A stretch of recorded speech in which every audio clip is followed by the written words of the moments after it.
Every woman who has had the honor of cultivating human life within the warmth of her womb has experienced the same unnerving anticipation, a sacred stillness in the room at the moment she bears a piece of her untouched soul into the open arms of earth.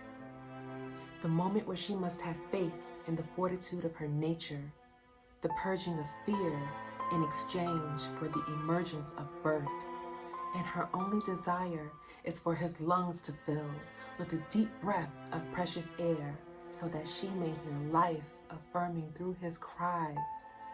Breathing is his birthright. She secured it with the oxygen of her own blood and sealed it with an eternal unspoken promise that she would die for his life, 9 months in the making. So how, in just 9 minutes, could his breath so viciously and permanently be taken? Why? A mother's instinct is enveloped by the inherent fragility of humanity because she produced it. It is her victory lap around the forces of despair as she rebuked it. Her blue brushstroke across an open canvas of white sky. Her body expands to encompass the entire universe into the folds of her son's palm. She gathered stardust to form the twinkle in his eye. Her heart broadened to sustain more life than she ever knew it could withstand, as his cheek was molded by the gentle cup of God's own hand.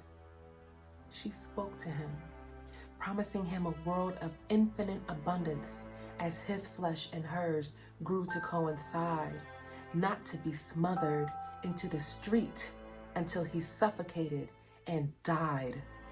Why? Sleep surrenders to the new mother, who jarringly jumps to her feet to make sure her baby is actively breathing.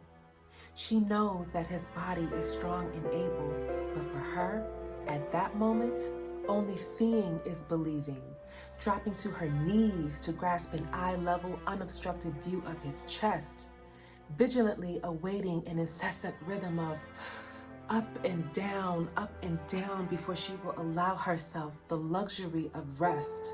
She is obsessed, and for good reason, because she knows that it is incumbent upon her to protect him from any impediment to his breathing. She must see him safe in being, nourished to his soul. She carves out pieces of herself to ensure he would be resoundingly whole in person, to carry out the destiny of his making.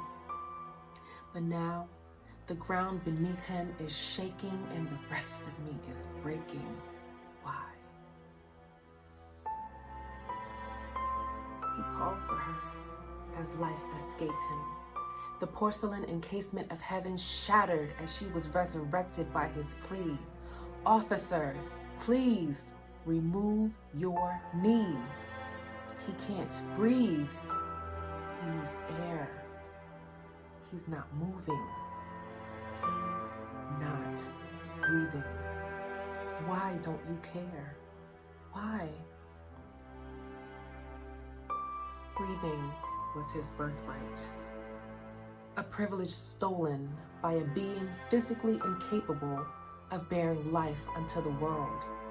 By contrast, her child was birthed with her, and fear is a weight she inherited by simply being born a Black girl. Her love punctuated the sanctity of his life that mattered. She took honor in choosing his name. So how dare he be deprived of existence without the slightest regard of the magic from which he came? Let this bitch reign. For 40 days and 40 nights, cosmic hail, permeating winds, and ultraviolet lights. Her alchemy will be righteous and descend like a blazing black chariot from the north sky, because we, Black mothers, are unequivocally done with being compelled to ask why.